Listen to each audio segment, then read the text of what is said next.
জাযাউল ইহসানি ইল্লাল ইহসান। কোরআনের একটা ছোট্ট কথা আছে, হাল জাযাউল ইহসানি ইল্লাল ইহসান, ভালোর বিনিময় ভালোই হয়। সুবহানাল্লাহ বলেন, একটু জোরে বলেন সুবহানাল্লাহ। ভালোর বিনিময় ভালোটাই। দুজনেই মারা গেছেন, আল্লাহ তাদের জান্নাতবাসী করুক।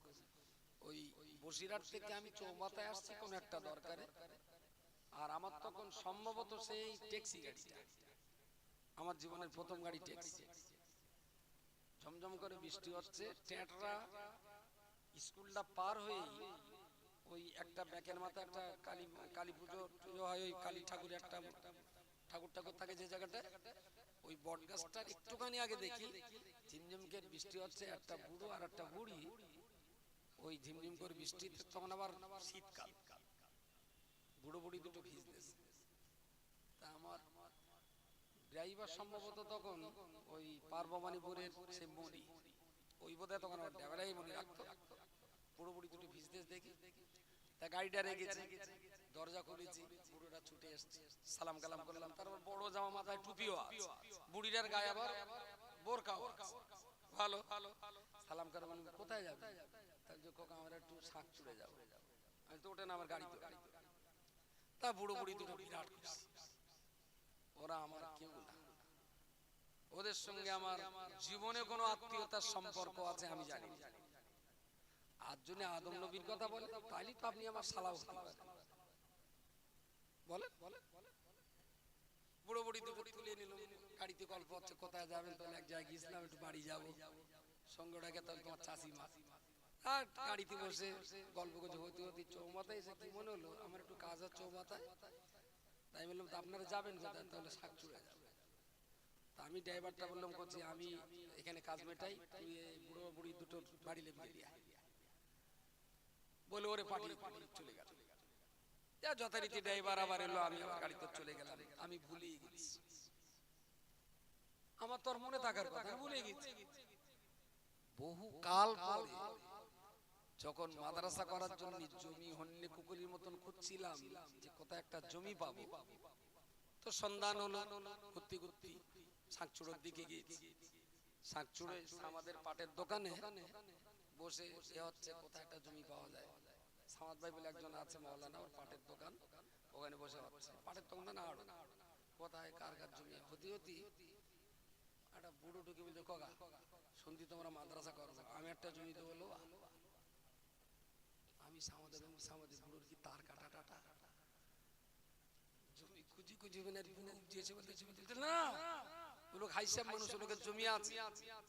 ও আমার সঙ্গে অনেক সময় বলেছে, আমি ওরা তো গুরুত্ব দেয়নি। তাহলে আপনার জমি দিলে হবে, তাহলে বসে দলিল নিয়ে আসি। বলি বাড়িতে জমির দলিল এনে 16 দলিলটা আমার সামনে দেবে, খোকা তুমি চিনতে পেরেছো? আমি যে না তো, তাহলে সেই টেররায় আমি আর তোমার চাচির তুলে নিলে, বুঝতে পারেননি? আমি তোমার সেই চাচা। আমার মনে হলো হাল জাযাউল ইহসানি ইল্লাল ইহসান।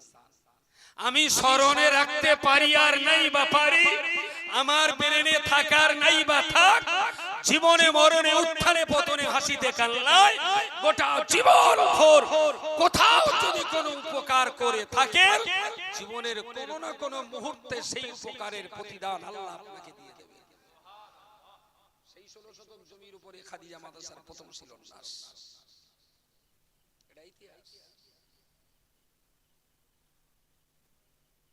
ভালোবাসার উৎপত্তি কিন্তু ভালো কাজের মধ্য দিয়েই, এবং সেটা যেন উপকার আর উপকৃত হয়। আমি নবীকে ভালোবাসি, ভেরি গুড। আমি জিজ্ঞেস করতেই পারি তুমি নবীর কাছ থেকে কি উপকার পেয়েছো বলো, বলো বলো। তুমি নবীকে ভালোবাসো মানে তাহলে নবীর দ্বারা তোমার অনেক উপকার হয়েছে। তাহলে তুমি মুফতি সাহেব এসেছেন, মুফতি সাহেব ডাকো, তোমার ছেলেমেয়ে রেডি করো। আলহামদুলিল্লাহ, আমার পরের বক্তা আমাদের সর্বজন শ্রদ্ধেয় মধ্যমণি মুফতি সাহেব, তিনি এসেছেন, তার আলোচনা শুনতে হবে। আর একটু ইবতেদায়ে কোরআনের মজলিস, মাদ্রাসার যে সমস্ত বাচ্চারা কোরআন তেলাওয়াত শুরু করবে, মুফতি সাহেব একটু নিজে হাতে তাদের তেলাওয়াত শুরু করাবেন। আমি সংক্ষেপ করছি যে আমি নবীকে ভালোবাসি, শুধু বললে তো হবে না, জবাব দেওয়া লাগবে যে তুমি যে নবীকে ভালোবাসো তাহলে নবীর কাছ থেকে তুমি তুমি নিশ্চয়ই কোনো উপকার পেয়েছো। বলো ভাই তুমি নবীর কাছ থেকে কি কি উপকার পেয়েছো বলো। কমিউনিট বলতে পারবে? বলেন বলেন কমিউনিট। আমি যে নবীকে ভালোবাসি তার মানে নবী আমার উপকার করে রেখেছেন। নবী আমাকে কি কি উপকার করেছেন এ কথা যদি মুসলমানের বলতে বলা হয় 1.5 মিনিট 2 মিনিট বলে বাবুচি। তাহলে তুমি যে বলছো নবী ভালোবাসি এটা তোমার ধোঁকা, এটা প্রতারণা, এটা এক ধরনের মানুষ ঠকানো। নবীর ভালোবাসা বলতে গেলে তোমাকে বলতে শিখতে হবে যে এই কারণে আমি নবীকে ভালোবাসি। প্রিয় নবী মুহাম্মদুর রাসূলুল্লাহ সাল্লাল্লাহু আলাইহি ওয়াসাল্লাম মেরাজ থেকে পৃথিবীর জমিনে ফিরে এসে বললেন, হে আমার উম্মাহ ও আমার প্রিয় সাহাবী, আল্লাহ পাক রব্বুল আলামিন প্রতিদিন 5 বার নামাজ পড়বার হুকুম করেছেন। as-সালাতু মিরাজুল মুমিনিন। আমি মুহাম্মদ আমাকে উর্ধ্ব জগতে আরব আল্লাহ পাকের আরশ পর্যন্ত যেতে হয়েছে। আল্লাহ আমার উপরে নামাজ দিয়েছেন, আমি তোমাদের কাছে পৌঁছে দিলাম। তোমরা যখন ওযু ইস্তেনজা সেরে ওযু করে পাক পবিত্র কাপড় পরে কাবার দিকে মুখ করে ইলা জিয়াতিল কাবাতিশ শরীফাতি আল্লাহু আকবার বলে নামাজে দাঁড়িয়ে যাবে। আমি মুহাম্মদ ইবনে আব্দুল্লাহ তোমাদের জন্য বলছি, as-সালাতু মিরাজুল মুমিনিন। তুমি যখন নামাজে দাঁড়িয়েছো আমার মেরাজ হয়েছিল আল্লাহর আরশে, আর আমার উম্মতের সঙ্গে আল্লাহর মেরাজ হবে নামাজের পাটিতে। জোরে বলুন সুবহানাল্লাহ। আমি আমার নবীকে এই জন্য ভালোবাসি, নবী মুহাম্মদুর রাসূলুল্লাহ আল্লাহর কাছ থেকে নামাজ এনে দিয়েছিলেন বলেই আমি সিজদায় মাথা দিয়ে সুবহানা রাব্বিয়াল আলা বলতে পারি। নবী না হলে নামাজ পেতাম না। আল্লাহকে যে মাথা নিচু করে শুকরিয়া আদায় করতে পারছি, মাঝখানে অবদান কার? রাসূলুল্লাহর অবদান। তাই আমার নবীকে ভালোবাসি, তাই নবীকে ভালোবাসি। যখন আমার মায়ের কাছে চলে যাব, কখনো মায়ের মাথায় হাত দেওয়া, কখনো মায়ের পায়ে হাত দেওয়া, মায়ের পায়ে হাত দিয়ে চুমো খেলাম, মা আমার মাথায় হাত দিয়ে দোয়া করে দিলেন, অনেক লম্বা দোয়া করলেন।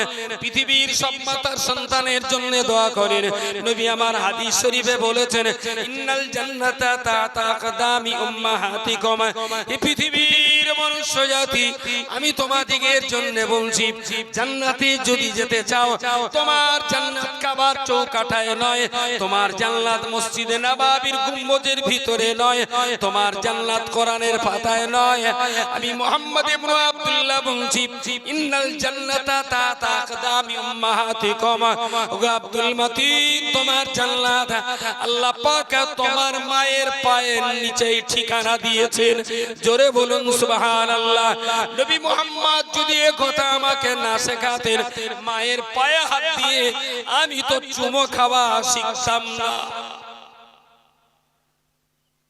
নবী আমাকে উপকার করেছেন, তাই মায়ের পায়ে হাত দিই, তাই মায়ের দোয়া পাই। নবী যদি এই কথা বলে না যেতেন তাহলে মায়ের দোয়া থেকে বঞ্চিত হতাম। যদি একটা একটা করে বলা হয় নবী কতটা উপকার করেছেন আপনার আর আমার, যিনি যত ভালো মুসলিম তিনি নবীর দ্বারাতে তত বেশি উপকৃত। বলেন বলেন। যে লোকটা নামাজ পড়ে না সে কি নবীর কাছ থেকে উপকার পেয়েছে বলে মনে হয়? সে যদি বলে নবী ভালোবাসি, পুরো ঢ্যাবনা। বুঝা যায়নি?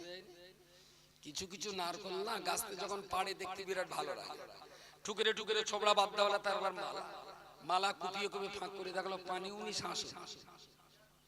ওরে কি বলে? ছড়া ছড়া ছড়া পড়া নারকল। তাহলে দেখতে নারকলের ভেতরে কিন্তু ভেতরে মাল ব্যাটারি কিচ্ছু নেই। যেসব পাঠির নামাজ নি কালাম নি দারুণ সুন্দর ঝুননের কোল বলে আমি নবীর ভালোবাসি। আরে ফেড়ে দেখ না ভেতরে নামাজ আছে কি? নারকলটা ফেড়ে দেখ ওর ভেতরে কোরআনের শ্বাস আছে কি? নারকলটা ফেড়ে দেখ রে ভাই, ওর ভিতরে ভিতরে পিতামাতার সেবা যত্ন আছে কি? নারকলটা ফেড়ে দেখ না রে ভাই, ওর ভিতরে ইসলামী আখলাক, আপনার তাহকিক, তামাদ্দুন, নবীর আখলাক চরিত্র আছে কি? তাহলে ফেড়ে দেখলো শ্বাসও নেই, পানিও নেই। এ যদি চিৎকার করে বলে আমি নবীকে ভালোবাসি, আমিও চিৎকার বলে বলতে পারি তুমি পৃথিবীর সেরা চিটিংবাজ, তুমি একটা পৃথিবীর সেরা 2 নম্বরই ধাপ্পাবাজ। সুতরাং আপনাদের সবার কাছে আমার খুব বিনীত নিবেদন, আজকের এই সভা প্রিয় রাসূলের সম্পর্কে জানাবো যা সভা, তাই না? আমি বলেছি, আমার পরেও মুফতি সাহেব বলবেন, রজব আলী হুজুর আছেন, তিনিও বলবেন, এগুলো শুনবেন, বুঝবেন। আর সবচেয়ে বড় যেটা, সেটা হলো ফেকের করবেন, শুয়ে শুয়ে না একটু ফেকের করবেন। যে শোনায় ফেকের হয় না, যে জ্ঞানের গবেষণা হয় না, যে বিদ্যার চর্চা হয় না, সে বিদ্যা যত দিন যায় তত সংকুচিত হয়ে যায়। আর যে জ্ঞানের গবেষণা থাকে, রিসার্চ থাকে, ফেকের থাকে, হয়তো জ্ঞান অল্প থাকে, যত গবেষণা করবেন তত জ্ঞান বাড়তে থাকে। একটু ভাববেন, আর পারলে একটু বইপত্র কিনে পড়াশোনা করবেন, তাহলে নবী সম্পর্কে যত জানবেন, যত বুঝবেন, নবীর প্রতি আপনার ভিতরে প্রেম ভালোবাসা তত বেশি জন্ম নেবে। আল্লাহ আমাদের সেই তৌফিক দেন, বলুন আল্লাহুম্মা আমিন। আমি বিদায় নিচ্ছি, ভালো থাকুন, সবাই সুস্থ থাকুন। দেশের পরিস্থিতি সবই জানেন, বারবার বলি, আজও বলছি, মাথা কখনো গরম করবেন না প্লিজ। মানুষ যখন মাথা গরম করে তখনই ভুল সিদ্ধান্ত হয়ে যায়, গরম মাথায় কোনো সিদ্ধান্ত নেবেন না। দেশ কিন্তু একটা, কি বলবো, একেবারে জ্বলন্ত আগুনের স্তূপের উপরে দেশ দাঁড়িয়ে আছে। ঠিক এই সময় যদি মুসলমানরা মাথা গরম করে, তাহলে কিন্তু ক্ষতি আপনার হলো, ক্ষতি আমার হলো, তার চাইতে বড় কথা দেশটার ক্ষতি হলো। আল্লাহর রাস্তে আমাদের দ্বারা যেন দেশের ক্ষতিটা না হয়। আল্লাহ আমাদেরকে ন্যায় সত্য সঠিক জিনিস বুঝবার, শান্তশিষ্ট ভাবে এই দেশে বসবাস করবার তৌফিক দিন। দিল্লির মসনদে বসে থাকা এই জালেম, অত্যাচারী, দেশদ্রোহী শাসকের হাত থেকে আল্লাহ যেন আমাদের নিষ্কৃতি দেন, বলুন আল্লাহুম্মা আমিন। আসসালামু আলাইকুম ওয়া রাহমাতুল্লাহি ওয়া বারাকাতুহু। দরুদ শরীফ।